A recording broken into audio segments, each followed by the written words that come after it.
Good afternoon and welcome to the penultimate webinar of the Global Security Seminars for 2024.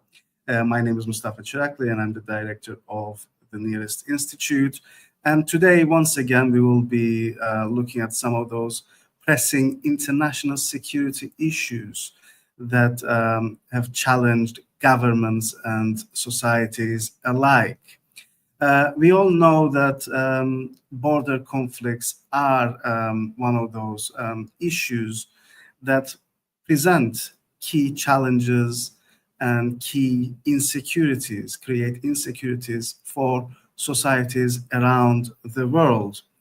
And these conflicts, these border conflicts have been growing in intensity, not only because of what we call among international relations scholars and political scientists, state fragility, but also because of growing environmental factors, namely competition over scarce natural resources that is happening largely because of climate change. Now, in these situations, sometimes states find a way to cooperate and to overcome these border conflicts before they get out of control. And at other times, sadly, these issues are not dealt effectively, leading on to unintended consequences, sometimes in the form of broader regional geopolitical disputes. For the first case, we have, for instance, what's happening between Somalia and Kenya. And in this sense, we see the two countries cooperating. And on the other hand, we have, for the more risky one, what is happening between Ethiopia and, of course, Somalia. Now, in order to make sense of this complicated picture that have dominated international agendas for quite some time and have made their ways onto the international headlines recently, we have with us an eminent scholar that has been working on the region for quite some time and working in particular on border conflicts in West Africa, in East Africa, I'm sorry. And so today our guest is Associate Professor Dr. Oscar Gakuo Mwangi from the Center for Conflict Management in the College of Arts and Social Sciences, University of Rwanda. His research interests are democratization and governance, conflict and security, and environmental politics in Eastern and Southern Africa. He is also adjunct associate professor, Departments of Social Sciences, Pwani University, Kilifi, Kenya, and previously taught at National University of Lesotho and University of Nairobi. Before I give the floor to my guest, I also want to bring it to your attention that we will be opening the floor for discussion and for your questions. So do feel free to use the chat box under the YouTube channel so that we can you can join the discussion. So without any further ado, Associate Professor Dr. Oscar Gakuo Mwangi, the floor is yours. Welcome to the show. Thank you very much. Let me first say that I'm very pleased and honored to be invited by the Near East Institute to present. I think for me it is an honor, and I think also for the University of Rwanda it's also quite an honor, and I'm very happy to do so. This article, or what I'm about to present, was initially published by The Conversation, and that is where I've derived my presentation from. But one thing I want to do is that I also acknowledged to The Conversation in a post-public engagement that you requested me to present something along these lines. And that now has been recorded with the conversation as a post-public engagement.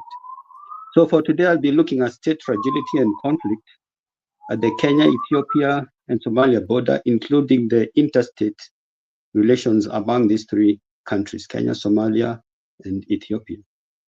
I think what I'll first do is that so that people have a rough idea is to talk about the Kenyan borderlands. And so that we are clear, let me first point out the length of these borders so that people have a rough idea as to why they are difficult to manage. The Kenya-Ethiopia border is about 861 kilometers. The Kenya-Somalia border is about 860 kilometers.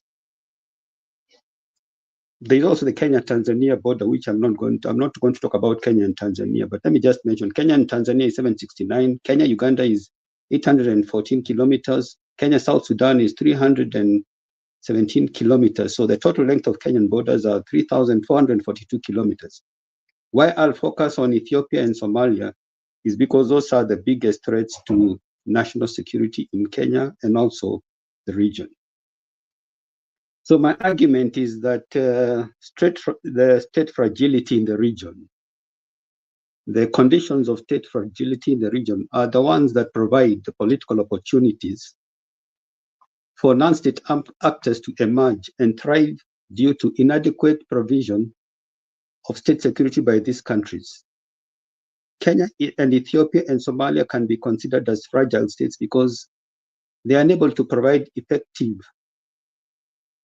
security to their populations. And if they cannot do that, it also means that even with borders, they cannot. And this also affects interstate and intrastate relations within these countries.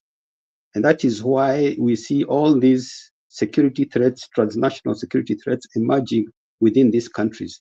The fact that they share common borders makes it even easy for these transnational security threats to operate in the region. And here I have in mind groups like the Oromo Liberation Front, our army, and other groups in Somalia like Al-Shabaab, but there are other smaller groups that are also quite a threat to security.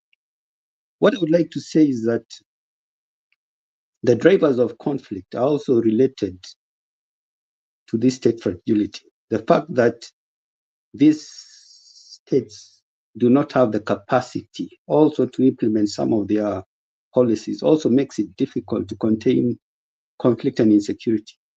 But the key drivers of conflict and insecurity in the region are natural resource conflicts. Then we have the militarization of ethnic groups and non-state armed groups. Then, of course, the governance systems within these countries operate under conditions of state fragility. That is why they are not quite effective. And then what happens is that issues of ethnicity and local politics take precedence over other development issues. Then, of course, one of the most critical ones is radicalization and violent extremism coming from some of these groups like Somalia, and then the proliferation of small arms and light weapons. So in the case of Kenya and Ethiopia, the now key significant ethnic threats to national security are the cross-border threats. The cross-border threats, these are the ethnic conflict, especially between the Borana and Gabra communities. The Borana and Gabra communities come from the transnational or wider Oromia community. It's a linguistic group, but the fact that they come from a wider ethnic community, there is still some conflict between the two groups, the Borana and Gabra. And this kind of conflicts, as I said before, some of them are natural resource conflicts over grazing lands and pasture, water. The two conflicts, the two countries, because of lack of adequate pasture and water resources. And these guys are mainly nomadic. They tend to crisscross borders. They cross borders. And as such, when due to climate change and environmental degradation, now there is a scarcity of resources, which often turns deadly, and it turns to conflicts between the ethnic groups. And the fact that these groups, there is a proliferation of small arms and light weapons because the two countries cannot contain or control this proliferation of armed small weapons, then there is also the conflicts become very fatal with quite heavy human casualties. Now the problem is that a country like Kenya and Ethiopia have different policies on the management of arms and light weapons, whereas in a country like Ethiopia, civilians can easily own firearms under certain conditions, whereas in Kenya it is almost impossible to be licensed. And of course, even within the borders, the security agencies across borders have also different policies on how to contain or on border management. And this makes it very difficult because they cannot harmonize their policies. But also, when we talk about the militarization of ethnic groups and non-state armed groups, these are transnational in nature. The Oromo Liberation Front now is operating in Kenya, Ethiopia. Al-Shabaab now is based in Somalia, but now has become transnational. It is also has operations in Ethiopia, also in Kenya. And this also presents a problem because, again, as I said, the fact that these areas cannot be easily governed and there is the absence of the state, these groups are quite mobile, and they also are also now they're also now inflicting heavy casualties in not only in their countries but also in other countries that they operate. Then, of course, the issue of the governance systems within these countries. As I said before, and I'll keep repeating, because of state fragility, some of these governance systems have been weakened. If you look at, for example, the case of Kenya, Kenya since 2010, the new constitution, they came up with they introduced political devolution.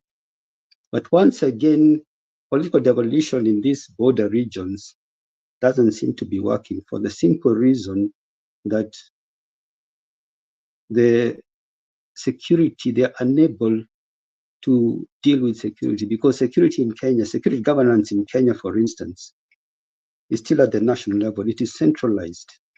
All the traditional security functions are centralized, and the counties do not deal with traditional security issues. So anything that has to be contained, they don't have the powers to contain some of these local level security threats.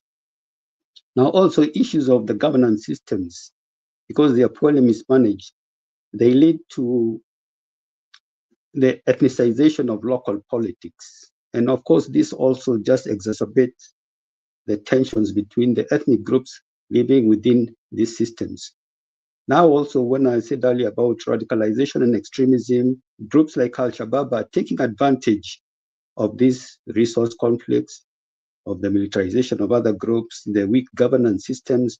They're taking advantage of this to radicalize young people in the regions, radicalization to violent extremism. And they're making it because some of these communities have been marginalized by the systems that were supposed to solve the problem of marginalization of ethnic groups, such as devolution. They've also been marginalized by conflicts, natural resource conflicts.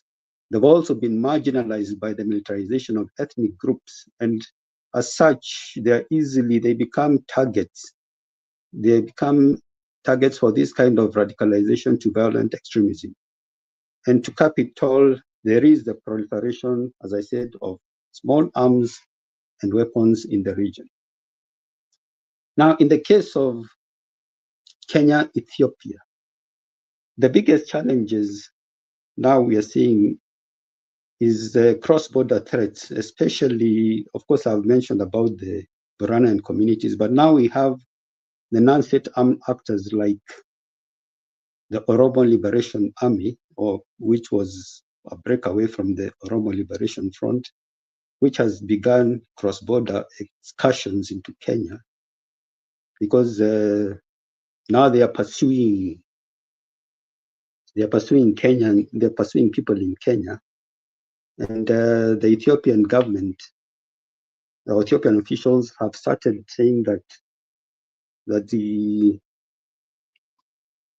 now groups like the Oromo Liberation Army are now collaborating or conducting operations with Al-Shabaab, although so far there is no proof to say this. It is the Kenyan security agencies and the Ethiopian security agencies who came up with this sometime a few months ago, saying that the two movements are now collaborating, and they give the example of some North Koreans, some Koreans who were kidnapped in Kenya. The Ethiopian government was saying that the Koreans were kidnapped in Kenya, missionaries, and then by the Oromo Liberation Army and handed over to Al-Shabaab. However, there is no evidence to indicate that is what is happening. But now the Oromo Liberation Army is also a threat to the Ethiopian government in that it is fighting in the Oromia region, and it claims that its aim is the self-determination of the Oromo ethnic peoples. Now, another problem is that in this region, these groups, all these non-state armed actor groups, they perceive themselves as liberation movements or insurgency groups fighting to liberate some of the marginalized people, but they are depicted by the state as terrorist groups. So you have a problem. On the one hand, the state portrays them as terrorist groups. On the other hand, they claim they are liberation groups, and that presents a problem. And in fact, the Oromo Liberation Army has on many occasions claimed that by being depicted as a terrorist group, the Ethiopian government just wants to implement some repressive counterterrorism measures to contain it. In other words, to the Oromo Liberation Army, the Ethiopian government is securitizing it so that the government of Ethiopia takes the opportunity to implement repressive counterterrorism strategies to contain it. However, unfortunately, some of these counterterrorism repressive strategies in Ethiopia and Kenya included against the Al-Shabaab have not yet worked, for the simple reason, again, as I said, they claim legitimacy among the people they are representing. Now, Kenya and Ethiopia, they are those marginalized communities.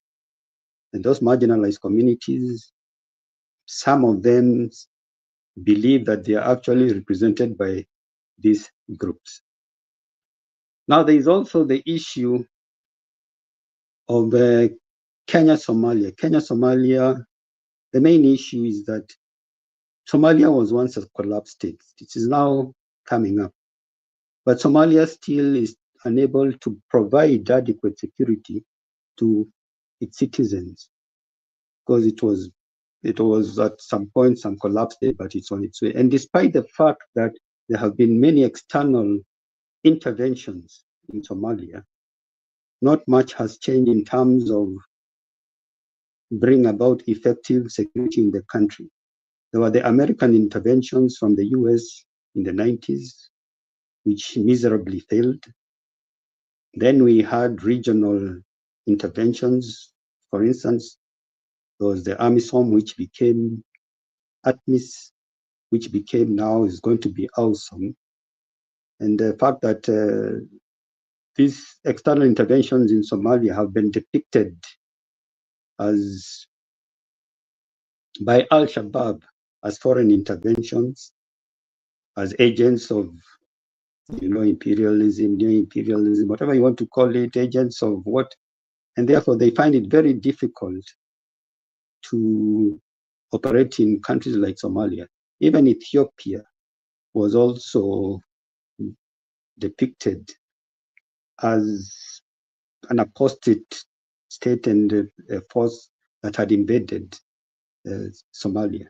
So we have an issue of where these interventions, security interventions, are delegitimized by these non-state armed groups like the Oromo Liberation Army and also by groups like Al-Shabaab. Now, this also now has wider geopolitical implications in the region, because now what happens is that the states themselves within the Horn of Africa start having interstate disputes. If you look, for example, like Somalia and Ethiopia have for some time had these interstate disputes. Among the most recent being the maritime disputes, where Ethiopia has decided to use Somaliland as part of to get access to the seas through Somaliland. Somalia does not recognize Somaliland as an independent state, and you see that is a conflict that can turn ugly. I hope it doesn't turn ugly, but I guess even if it were to turn ugly, probably Ethiopia might have an added advantage, given that its military is quite bigger. But we are just hoping that I don't think it is going to turn. So we're saying that some of these internal conflicts spill over and they become interstate conflicts. They're no longer interested, but they become interstate. The same thing with also the case of Kenya, when Kenya is depicted as and also a Christian state and apostate state, that it is supported by American interests. We also see that there are times when Al-Shabaab attacked the Navy base in Kenya, the Manda base, which is a forward operating base for the United States Marine, and they managed actually to kill 2 US soldiers. And that was one of the first of Al-Shabaab's attack outside the country that was quite successful on a base in Kenya, but also one that is used by an external country, the US.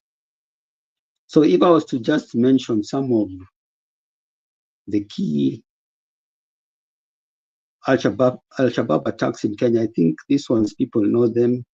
There was the Garissa University attack, there was the Mpeketoni attacks, and also several others. Of course, people know about these ones in the malls, Tusi 2 and the Westgate attack. I will not go into that. But now talking about regional security, the structural conditions, the political opportunity structure within the Horn of Africa, as I said, provides opportunities where you see the interactions between the protagonists and the antagonists. Now, what makes it interesting is because, as earlier said, the protagonists depict themselves as antagonists, right? Whereas sometimes the antagonists are depicted as protagonists. Now, this kind of interactions that occur within states and between states, the bystanders, that is the ordinary public, are normally the greatest casualties. Because what will happen, as you know, in international relations and the realist theories, it's all about egos between the larger states. And what happens is that countries like Ethiopia have the added advantage because they have the resources. They have the resources compared to some of the countries in the Horn of Africa. But surprisingly, is that we still have not seen a full-scale blown war among the countries, even with Kenya and Ethiopia, not yet so far. Kenya, Somalia, Kenya, the other neighboring countries, despite the fact that Kenya's military intervention in Somalia came with its consequences. But what happens is that the countries now have improved intelligence sharings. Kenya, Somalia, Kenya, Ethiopia, which of course is bearing fruit. the intelligence agencies have formed networks, and they have managed to reduce some of these threats to internal security. So Al-Shabaab's operations in the region, these are targeted assassinations. They occupy remote villages and mosques for several hours while preaching jihad. And unfortunately, its operations are still continuing despite the repressive government counterterrorism, state terrorism operations. So I think I should stop there and open the discussion for further from the audience. I think it's better that way because they may want to raise certain issues that are pertinent. Yes, thank you very much. Thank you, Associate Professor Dr. Mwangi, for that very fascinating overview of what's happening in a very, very complicated setting, I should say. I've been taking notes, and I've got some questions and comments coming from my students, but let me also remind our audience that they can also participate in this discussion by sharing with us their thoughts and questions and comments on the YouTube page in the comments section there. Now, before I turn on to the questions from the students, let me ask you this one, which I thought was quite interesting, even though, like you said, it's not something that is fully confirmed by independent sources. This allegation from the Kenyan authorities that the Liberation Army is collaborating with Al-Shabaab, that's an interesting one because for an non-expert observer, Al-Shabaab represents a religious extremist ideology, whereas the Liberation Army, they tend to be on the ethno-nationalist spectrum. They have a particular grievance, geographically speaking, but also in terms of identity, and that their aim is to rebalance the injustice from their perspective. So how is it that they are, that they found common ground, if there is such a common ground? Is there any chance we can elaborate on that a little bit? Because I think that's very interesting.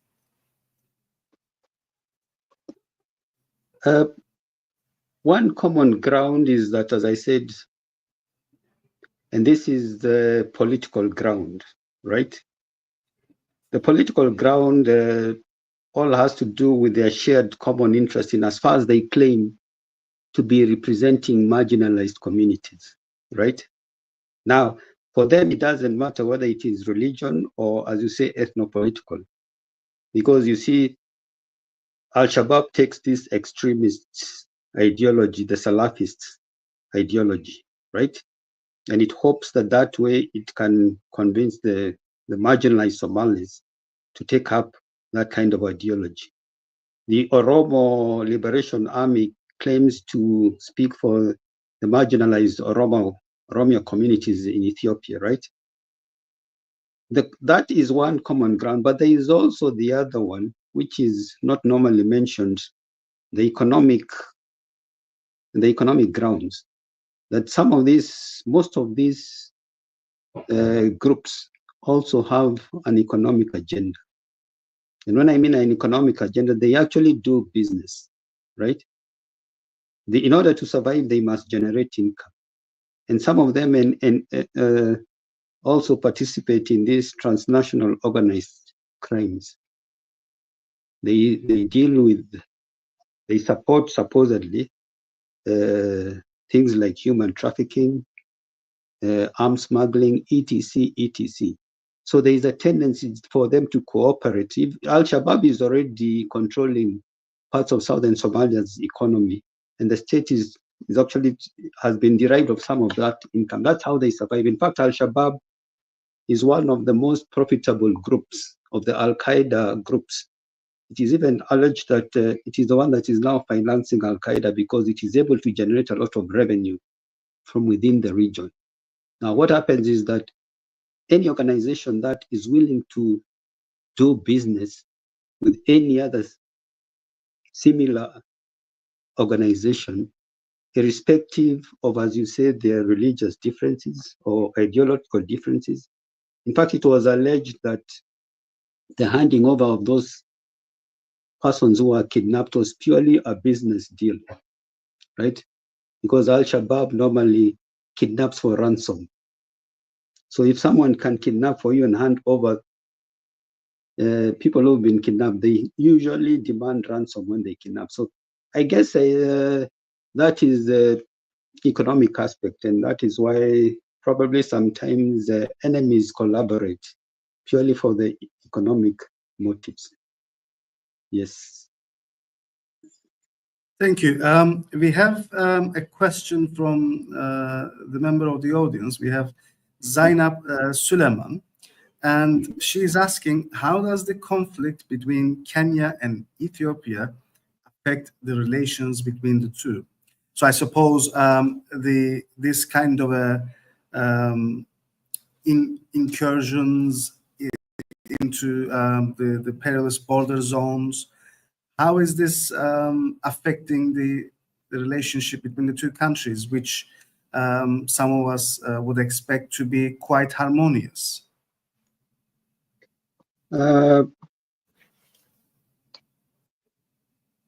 Kenya and Ethiopia relations have always been harmonious. In fact, they even have a mutual defense agreement that was signed several years ago. And that defense agreement was against a common enemy. In this particular case, it was Somalia. And despite these small border incursions, at the national level, they're very harmonious. Both of them need one another. In fact, with the LAPSET that is being constructed in Kenya, Ethiopia stands to gain a lot. So you'll find the national leaders will be talking about good relations, and they will be telling citizens these are all small minor things, border disputes that can be resolved. In fact, when the Kenya Intelligence Service and the Ethiopian Intelligence Service met in Ethiopia, they pointed out that the relationships between the two countries are still harmonious, and these are minor issues that can also, can also be dealt with at the local level, at the border areas, by the respective decentralized units. But when it comes to national security between the two countries, it is quite harmonious. I don't foresee Kenya and Ethiopia ever going to war in the near future, because it is an obvious fact. The border communities will tell you, even in Kenya, the Ethiopian armed forces are allowed to cross into Kenya when pursuing insurgents or criminals, whatever it is, etc. They normally cross into the Kenyan side, and normally they are not stopped. So I think at the national level or the regional level, relationships Kenya-Ethiopia are still very good. Thank you. I think it's quite interesting that these kind of issues are quite, well, the two national governments, at least at the national level, have managed to contain these issues to local level. And they are putting the mechanisms and the resources.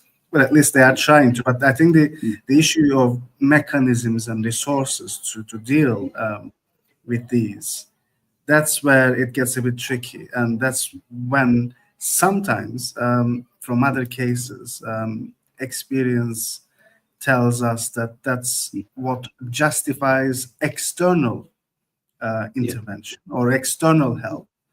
But at the same time, we know that external intervention can complicate things further. And I'm thinking here of the role of the African Union. Do you want to elaborate and tell us a little bit more about where the African Union is in all this. Whether there is any involvement from their side, whether there should be involvement from the African Union in terms of helping with the burden sharing, so to speak. Yes, the African Union is quite involved in the region, and the examples I was giving as part of its peace security architecture initiatives are something like what was the AMISOM now became ATMIS, and now is going to become the African Union stabilization meeting, AUSOM something. But what happens is that regional organizations and international organizations always have a weakness because of the national interest of states, where the states claim that their interests are supreme to those of regional organizations. We also have other organizations like IGAD in the region. But what happens is that you find that they come up with these peacekeeping missions or stabilization missions, and then there is a problem of funding, right? The EU, the United Nations, or the international community is not willing to fund them. Within African states, they're not willing to fund them, and therefore sometimes they become quite ineffective. But if they get reasonable funding, then they are able to contain some of these threats. The AUSOM, the AMISOM has really done quite a lot in Somalia, especially strengthening the capacity of the Somali National Army, and that is why now it is handing over some of the functions to the Somali National Army and the Somali National Government. But as you can see, the Somali government now is saying that perhaps they should not withdraw yet because they're not fully well established. The problem is that you bring in a peacekeeping mission or a stabilization mission to a country, it does its work, but then you're not sure whether that country will be able to sustain that kind of stability that has been brought about or imposed by that foreign entity or national entity.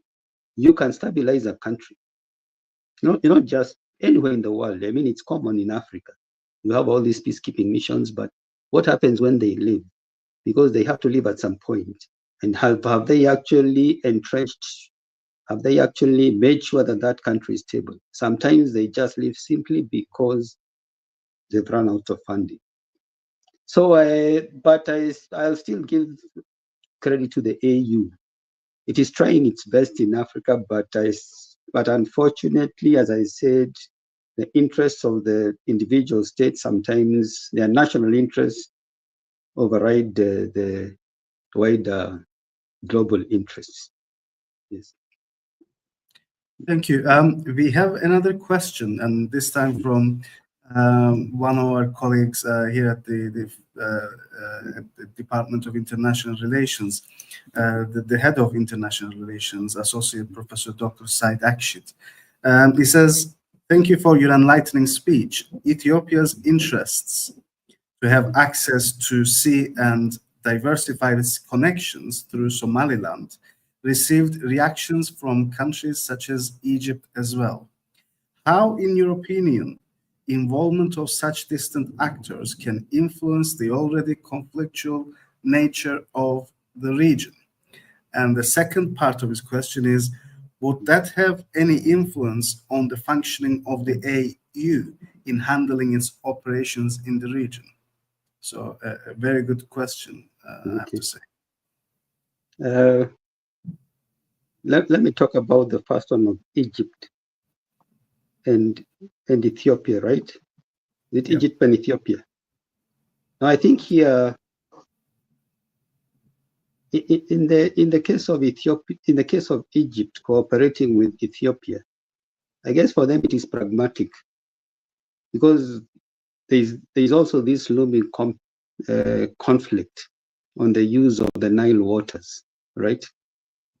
And the conflict seems to stem from Egypt claiming that Ethiopia wants to divert the resources of the Nile River, and that it presupposes or assumes that there'll be a reduction of the amount of water that goes to Egypt. I am not very sure about how that is calculated, but Egypt now has to be quite pragmatic, right? It has to be quite pragmatic. It has to cooperate with Ethiopia. It had even at some point threatened conflict, war. And Ethiopia, I remember at some point, I can't remember who said that they are ready to defend themselves. But now I think Ethiopia and Egypt will have to cooperate with what Ethiopia wants in the region. And I suspect it's a question of national interest. It may not be a question of stabilizing the region. It may be purely a question of hydropolitical interest. Let me use the word hydropolitical interest. And just to add something which I forgot to mention, if you allow me, it is all the same with other external actors in the region. They all have their national interests. For instance, Turkey, right? I hope I'm not preempting any question on Turkey. No, please do. Please do. Because you see now all these external actors are flocking in the Horn of Africa. They have their interests. Turkey, as I said, has set up defense agreements with countries in the region. They are already supplying military hardware to the countries. And of course, they are cheaper than from other countries, and they're quite effective. And they're more flexible. Some of these countries that are establishing this kind of defense agreements, they do not put very many conditions that even touch on issues like human rights violations and all other things. So it is easier for African countries in the region to deal with these kind of donors who do not have very stringent conditionalities touching on issues like human rights and other kind of stuff. Yes. Excellent. Well, thank you so much. There's another question. This time from the head of the Department of Politics here at the US University, and also our vice dean for the Faculty of Economics and Administrative Sciences. Sorry, I'm just reading the question as well in the meantime. So if we can have it on the screen, Professor Nur Köprülü's question. There it is. So thank you for this timely discussion, she says. If I may, I want to ask, if comprehensive peace-building initiatives fail, what would be the regional repercussions of this conflict across the continent, such as migration, gendered implications, she says. I don't know if you want to reflect on this as well, please, Oscar. Yeah, this is a question that people always raise about if these regional conflicts initiatives fail. And of course, some of them have failed. That's why you are seeing forced migration has become in Africa, in sub-Saharan Africa, has become very serious, especially in the Sahel and the Greater Horn of Africa, are some of the most affected countries where you have cases of forced migration because peace-building initiatives at the regional level have also failed.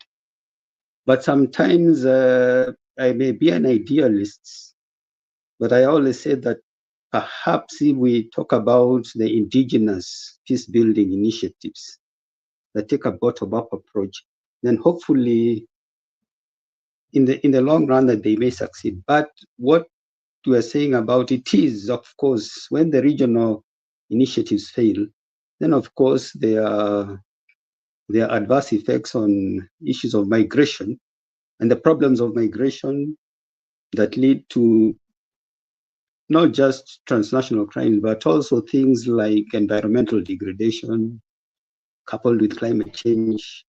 So you get into this vicious cycle of conflict that is never ending, right? So I agree that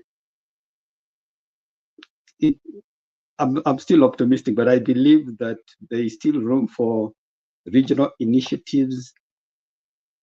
If African leaders are genuine, let me use the word, if African leaders are genuine, then I think that there would not be a problem.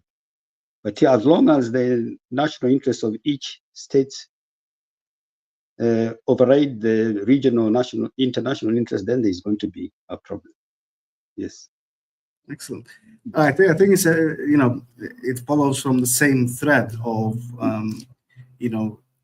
future outlook and what can be done to tackle some of these issues. And the question says, how can we tackle the root causes of fragility and foster lasting peace along the Kenya-Ethiopia Somalia border? So fragility, I think that's another issue, right? Yeah, it's all a question of state building from below. You see, these countries are, when we talk about state building and building state capacity, we always look at a top-down, bottom approach, right from the center, from the capital cities, where the development planners, the securocrats, and all these guys make decisions at the national center without taking into account what the grassroots or regions or devolved units would like. So normally someone sits somewhere, we design very good state building policies, but we tend to forget that they may not simply work because, after all, if you look at a country like Kenya, the sub-regional interests differ, right? The security conditions differ. Some of the counties in Kenya actually do not suffer the kind of state fragility that is in those counties that are adjacent to Ethiopia and Somalia. And these are all because of colonial policies where some areas were more developed than others. But the marginalization of those areas because of colonial policies and post-colonial policies, the only way is if now you adopt state building or policies that are derived from the grassroots communities themselves and up. But that, of course, presupposes that then there must be also adequate resources. The state must have the capacity to do so. It does not have. It does not have the capacity. We're talking about financial resources. That is one. Two, there is also a problem of human resources. Here we are talking about the quality and quantity of human resources, the quality and quantity of financial resources. And of course, even when we were talking about the use of force, the use of force cannot bring development if there is no development, right? You simply further marginalize the communities. That is why I think some of these states are now talking about, let us revisit the use of force when bringing about development, because it's only marginalizing communities further, and it doesn't really make a lot of sense. Yes. Going back to your point about having a more bottom-up approach and really taking into account what the needs are at the grassroots level, and also taking into account the regional variation in terms of needs. It's sort of made me think, in your talk, you mentioned this as one of the factors that's really hampering efforts to tackle the Liberation Army, for instance, in Kenya, that Kenya moved on to a more devolved governance model. But in terms of the security governance, the system remained pretty much centralized.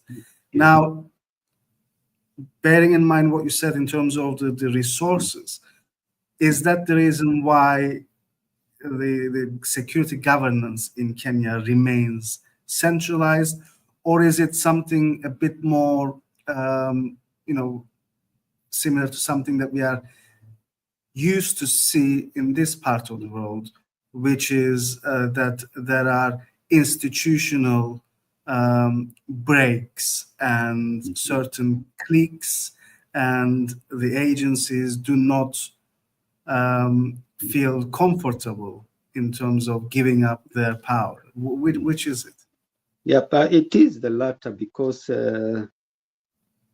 it's all a question of the kind of elites that are in this country and the kind of agencies that are managed, where you find that you may decentralize that security governance to devolved units in Kenya. And it may actually exacerbate insecurity, Because now if you are, let's say, to devolve security to the devolved units, that kind of security, how do you ensure that, for instance, the governors don't misuse those powers, right? Already they are being kept at the national level to maintain some kind of order. But as I said, it's a top-down order, right? But I'm saying you may devolve that kind of security, like in some of the developed countries where you find security has been decentralized. But you see, they have proper mechanisms to make sure that that security, devolved security, is not misused. The mechanisms in place, legal frameworks, other institutional mechanisms, and also the kind of people who are leading some of these security agencies. But again, also in Kenya, there is also interagency conflict and competition, and this is the biggest problem we have, because you'll find, for instance, things like counterterrorism, where different agencies claim that domain belongs to us, and therefore we have the right to do it. But what now Kenya has started doing is that they are now leading towards the whole of government approach when it comes to security issues, and the whole of society approach. So now they have begun collaborating multi-security agencies, handling things like these armed groups, terrorism, communal conflicts, and it is working quite effectively in some of the counties, where they put aside their institutional differences and come together for the common good of the people. It has begun bearing fruits. We have some of those operations in Kenya, and they're already beginning to bear fruit, but also because now government is serious in adding more resources, personnel, finance, etc., etc. But there are those countries in Africa where, if I can say, authoritarian regimes, they still maintain that centralized system, because it also benefits the leaders of those countries, right? That's how they sustain their power. Yeah, exactly. Mhm. One final question, because I think we are running out of time that's Okay. been allocated to us. Mhm. Going back to state fragility and turning onto Somalia, I think you mentioned this on your talk as well, that it was once a failed state. Yes. Things are appearing to be on the up, Mhm. but at the same time, there is this group, Al-Shabaab, and Yep. they have a very fertile ground. Mhm. And a key element of the discourse they use to attract greater numbers is Yes. this fear of another invasion and the fear of the other. And the question is, to what extent? Because this is what some people think, that they have now grown so much stronger in terms of influence that they claim to represent the nation. They claim to represent Somalia. To what extent do you think they've penetrated or replaced those state structures? Just some final thoughts and remarks on that, because state fragility is definitely an important one that applies very much to this case, but can apply potentially to many others. Yeah. So I Yeah. want to get your thoughts on this. Yeah. In south central Somalia, Al-Shabaab has established itself quite relatively very well, because it has very good strategies of gaining legitimacy, to the extent that it actually provides basic services to the grassroots community. It has established a way of taxing communities, organizations, going into bed with these peacekeepers, right? And they have now have this elaborate way of generating income, which they now finance local level projects. They provide basic services. So they are quite legitimate and popular. And this is why it becomes a question that about the future. If you look at the history of Africa, all the liberation movements were once depicted or described as terrorist groups all across Africa. But over time, they evolved into political movements and became liberation movements and even formed government. And some of them are still in government. There are very many cases in Africa, right? The ANC in South Africa was once a terrorist group. Frelimo was once a terrorist group. The MPLA in Kenya, the Mau Mau, and all so many groups, right? So now one starts asking that here is a group in Somalia that is gaining legitimacy. And even there are some people who argue maybe it's time it's brought on board and governments negotiate with it. Al-Shabaab doesn't seem to have a problem with anyone as long as you don't interfere with their objectives. That is why when I'm saying they at the grassroots, they embed with very many organizations, very many security apparatuses. Don't interfere with their business. We carry on, we won't attack you. It's only when you interfere with them, then you have a problem with them. But I think, I don't know, I think what probably Al-Shabaab what might bring Al-Shabaab down, I'm saying might, is its extreme religious position, right? That jihadi Salafism, if they were to moderate that, then probably they would get even a wider acceptance and it would become a legitimate political movement in future, if they were to do that. Yes. That's a very interesting one. And the reason why I asked this last is because there are indeed many parallels with other contexts around the world, what we've been seeing more recently in Syria as well. There was a fragile state there. There were similar groups in there, fairly similar to Al-Shabaab in terms of their religious indoctrination. Some of these groups have successfully managed to rebrand themselves, and they are now, they both improved their legitimacy, but also now seeking a seat at the table in terms of the governance of the country. Very interesting indeed. Well, this is all the time we have for today, but Associate Professor Dr. Oscar Gakuo Mwangi, thank you so much for joining us and for sharing with us your insights and expertise on such a fascinating setting, I should say. And thank you indeed for joining the show. Now, this was the penultimate webinar, but we do have one more in stock for you, and that will be next week when we look at what is happening in Gaza and how far away we are from a ceasefire that everyone desperately needs, and that is going to be next week. So in order to get the details on that, please do tune into our social media accounts and do make sure to follow us for all other events and upcoming publications as well. And that's all from us for today. Thank you and see you again next time.